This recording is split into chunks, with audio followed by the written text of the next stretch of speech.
Hi students, today நம்ம பார்க்க போறது class 10 exercise 2.2 இதுல நம்ம second sum பார்க்க போறோம். Find the quadratic polynomial each with the given numbers as the sum and product of its zeros respectively. So நமக்கு first sumல என்ன கொடுத்திருக்காங்கன்னா 1/4 கொடுத்திருக்காங்க, அடுத்தது -1 கொடுத்திருக்காங்க. So first என்ன கொடுத்திருக்காங்களோ அதை நம்ம வந்து sumன்னு எடுத்துக்கணும், and second கொடுத்திருக்காங்கல்ல அதை வந்து நம்ம productன்னு எடுத்துக்கணும். ஓகே, அவ்வளவுதான். இந்த sum ரொம்ப ஈஸி. ஸோ ஃபஸ்ட்டு வந்து நம்ம சம் வந்து alpha plus beta equal to 1/4ன்னு எழுதிக்கிறோம். ஓகேவா, சம் ஆஃப் ஓகே. நெக்ஸ்ட்டு வந்து ஆல்ஃபா இன்ட்டு பீட்டா, இது வந்து ப்ராடக்ட். ஸோ அது வந்து என்னென்னா -1ன்னு எழுதிக்கிறோம். ஓகேவா. நெக்ஸ்ட்டு பாலினோமியலோட ஃபார்முலா என்னென்னா p equal to x square minus alpha plus beta into x plus alpha beta. ஓகேவா. ஸோ எக்ஸ் ஸ்கொயரை நம்ம அப்படியே எழுதிக்கிறோம். ஸோ நம்ம வந்து ஓகே, நம்ம ஒரு குவாட்ராட்டிக் பாலினோமியல் நம்ம ஃபார்ம் பண்ண போகிறோம். Okay, so now alpha plus beta வந்து நமக்கு தெரியும், ஆல்ரெடி அவங்க கிவன் கொடுத்துருக்காங்க. So 1/4 into x plus alpha into beta வந்து -1. ஓகேவா. ஸோ இதை நம்ம எப்படி எழுதிக்கலாம்னா x square minus 1/4 into x -1. ஓகேவா. ஸோ இங்கே வந்து பார்த்தோன்னா இந்த டினாமினேட்டரில் வந்து நமக்கு வேல்யூ வரக்கூடாது. ஸோ இது வந்து ஃப்ராக்ஷனல் ஃபார்மில் இருக்கக்கூடாது. அப்படின்னா நம்ம என்ன பண்ணோன்னா ஃபுல்லாக வந்து நம்ம இந்த குவாட்ராட்டிக் ஈக்குவேஷனை நம்ம ஃபுல்லி மல்டிப்ளை பண்ணோம் 4ஆல். ஓகேவா. So multiply by 4. Okay, so now என்ன ஆயிடுனா 4x square minus, ஸோ இங்கே நம்ம 4ஆல் மல்டிப்ளை பண்ணுறப்போ இது என்ன ஆகிடும்னா -xன்னு ஆகிடுமா. -4ஆல் மல்டிப்ளை பண்ணால் 4 × 1 வந்து -4 ஆகிடும். ஸோ இதுதான் நம்மளோட ஆன்சராக இருக்கும். ஸோ நம்ம வந்து குவாட்ராட்டிக் பாலினோமியலை ஃபைண்ட் அவுட் பண்ணியாச்சு. ஸோ இங்கே மட்டும் பார்த்துக்கோங்க, இந்த ஃப்ராக்ஷனல் ஃபார்மில் வரக்கூடாது. ஸோ அப்போ இந்த டினாமினேட்டரில் நம்ம ஃபுல்லி வந்து மல்டிப்ளை பண்ணோன்னா நமக்கு இந்த டினாமினேட்டர் வந்து போயிடுமா, 1 ஆகிடும். ஸோ நமக்கு வந்து ஆன்சர் கிடச்சிடும் value. Okay, so next subdivision பார்க்கலாம்.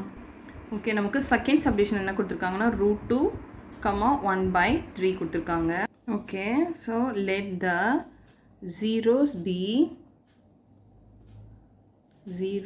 be alpha and beta. Okay, so now alpha plus beta equal to நமக்கு என்ன கொடுத்துருக்காங்கன்னா √2 கொடுத்துருக்காங்க. ஸோ அதை நம்ம அப்படியே எழுதிக்கிறோம். and alpha beta is equal to, so நமக்கு ப்ராடக்ட் என்ன கொடுத்துருக்காங்கன்னா 1/3. ஓகேவா. ஸோ பாலினோமியல் என்ன ஃபார்முலானா x square minus alpha plus beta into x plus alpha beta. ஓகேவா. ஸோ எக்ஸ் ஸ்கொயரை நம்ம அப்படியே போட்டுக்கிறோம். மைனஸ் ஆல்ஃபா பீட்டாவுக்கு என்ன வேல்யூ கொடுத்துருக்காங்கன்னா √2 இன்ட்டு எக்ஸ் ப்ளஸ் 1/3. ஓகேவா. ஸோ இங்கே என்னென்னா இங்கே வந்து ஃப்ராக்ஷன் ஃபார்மில் வரக்கூடாது. ஸோ நம்ம என்ன பண்ணணும், மல்டிப்ளை பை 3. மல்டிப்ளை பை 3ஆல் நம்ம இப்போ ஃபுல்லாக இந்த ஃபுல் டேர்மை நம்ம 3ஆல் மல்டிப்ளை பண்ணுறோம். ஸோ இங்கே நம்ம மல்டிப்ளை பண்ணோன்னா என்ன ஆகிடும், 3x ஸ்கொயர் ஆகிடும் -3 √2 இன்ட்டு எக்ஸ் ஆகிடும் +1. ஓகேவா. இங்கே 3ஆல் மல்டிப்ளை பண்ணால் இந்த 3யும் கேன்சல் ஆகிடும். சம் நமக்கு 1 கிடச்சிடும். ஸோ இதுதான் நம்மளுடைய ஆன்சர். ஸோ நெக்ஸ்ட் சம் பார்க்கலாம்.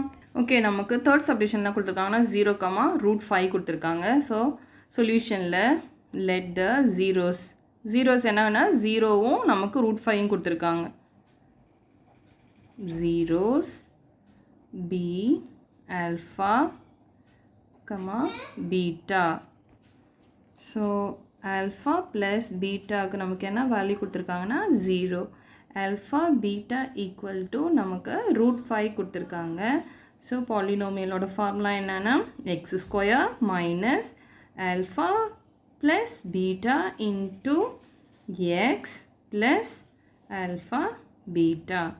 Okay, so now x square அப்படியே போட்டுக்கிறோம். ஸோ இங்கே வந்து நமக்கு வேல்யூ என்ன கொடுத்துருக்காங்க, 0 into xன்னு வச்சுக்கலாம், ப்ளஸ் √5 கொடுத்துருக்காங்க. ஸோ √5 போட்டுக்கிறோம்.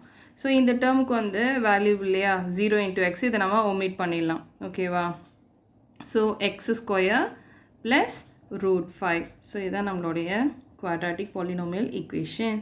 ஸோ நெக்ஸ்ட் சம் போகலாம். ஓகே, நம்மளுடைய ஃபோர்த்து சப்டிஷன் என்ன கொடுத்துருக்காங்கன்னா 1, -1 கொடுத்துருக்காங்க. Let the zeros be alpha பீட்டான்னு எடுத்துக்கிறோம். ஸோ ஆல்ஃபா ப்ளஸ் பீட்டாவுக்கு வந்து நமக்கு வேல்யூ 1 கொடுத்துருக்காங்க. And alpha beta equal to -1 கொடுத்துருக்காங்க. ஸோ பாலினாமியலோட ஃபார்முலா ரைட் பண்ணலாம். So p equal to x square minus alpha plus beta into, உங்களுக்கு தெரியுதா, நான் ஈச் அண்ட் எவ்ரி சம்முக்கு வந்து நான் ஃபார்முலா எழுதிட்டுருக்கேன். ஸோ நீங்களும் அதே போல் எல்லா சம்முக்கும் ஃபார்முலா ரைட் பண்ணுங்கள். So x square minus alpha பீட்டாவுக்கு என்ன 1 வேல்யூ கொடுத்துருந்தாங்களா, இன்ட்டு எக்ஸ், இங்கே வந்து நமக்கு -1. ஓகேவா, ஆல்ஃபா பீட்டாவுக்கு -1 கொடுத்துருந்தாங்க. So x square minus X -1. So இதுதான் நம்மளுடைய ஆன்சர். நம்மளோட ஃபிஃப்த் சப்டிஷனில் 1 டிவைடட் பை 4, 1/4 கொடுத்துருக்காங்க. ஸோ நம்மளோட சொல்யூஷனில் let the zeros, given zeros வந்து ஆல்ஃபா, இது ஆல்ஃபா பீட்டான்னு வச்சுக்கிறோமா, ஆல்ஃபா பீட்டான்னு வச்சுக்கிறோம். இப்போது ஆல்ஃபா ப்ளஸ் பீட்டாவுக்கு வந்து ஃபஸ்ட்டு வேல்யூவா ஈக்குவல் டு -1/4. இதை நீங்கள் எடுத்து எழுதிக்கிட்டால் தான் நமக்கு அந்த சம் ப்ராப்ளம் போடுறப்ப மிஸ்டேக் இல்லாமல் இருக்கும். ஸோ 1/4. ஓகேவா, ஸோ இப்போ நம்மளோட ஃபார்முலா என்ன, p equal to x square minus alpha plus beta into x plus alpha beta. So x square minus, already இதில் ஒரு மைனஸ் இருக்குது. So minus of -1/4 into x plus 1/4. So இங்கே மைனஸ் இன்ட்டு மைனஸ் வந்து plus ஆகிடும். So x square plus 1/4x plus 1/4. ஓகேவா, so நமக்கு fractional ஃபார்மில் இங்கே வரக்கூடாதா, ஸோ ரெண்டுத்துலேயுமே 4 இருக்குது. நம்ம என்ன பண்ணுறோன்னா மல்டிப்ளை பண்ணுறோம் 4ஆல். Okay, multiply by 4. மல்டிப்ளை பண்ணோன்னா எப்படி வரும்னு பாருங்கள். இங்கே மல்டிப்ளை பண்ணோன்னா இங்கே நமக்கு 4x² ஆகிடும். இங்கே 4ஆல் மல்டிப்ளை பண்ணால் இந்த 4ம் கேன்சல் ஆகிட்டு நமக்கு ப்ளஸ் எக்ஸ் வரும். ஸோ இங்கே இதே ப்ளஸ்ஸை நான் இங்கே போட்டுக்கிறேன். இங்கே 4ஆல் மல்டிப்ளை பண்ணால் இந்த 4ம் கேன்சல் ஆகிட்டு நமக்கு 1 தான் வரும். ஓகேவா, கான்ஸ்டன்ட் வந்து 1 வரும். ஓகே, ஸோ இதுதான் நம்மளுடைய ஆன்சர். ஸோ நெக்ஸ்ட்டு சம் பார்க்கலாம். ஓகே, நம்மளுடைய சிக்ஸ்த்து சப்டிஷன் என்ன கொடுத்துருக்காங்கன்னா 4, 1 கொடுத்துருக்காங்க. Let the zeros be alpha பீட்டான்னு எழுதிக்கிறோம். ஸோ ஆல்ஃபா ப்ளஸ் பீட்டா எவ்வளோனா நமக்கு 4 கொடுத்துருக்காங்க. And alpha beta is equal to 1. Okay, so now பாலினோமியல்கோட formula x square minus alpha plus beta into x plus alpha beta. So இங்கே x ஸ்கொயரை அப்படியே போட்டுக்கிறோம், மைனஸ் 4x. இந்த சம் ரொம்ப சிம்பிளாக இருக்குது. இந்த ப்ளஸ் அப்படியே போட்டுக்கிறேன். ஆல்ஃபா பீட்டாவுக்கு என்ன வேல்யூனா 1. ஓகே, ஸோ இதுதான் நம்மளுடைய ஆன்சர். ஸோ இதோட இந்த சம் கம்ப்ளீட் ஆகிடுச்சு, இந்த சாப்டரும் கம்ப்ளீட் ஆகிடுச்சு. ப்ளீஸ் லைக் பண்ணுங்கள், ஷேர் பண்ணுங்கள், சப்ஸ்கிரைப் பண்ணுங்கள். தேங்க்யூ ஃபார் வாட்சிங்.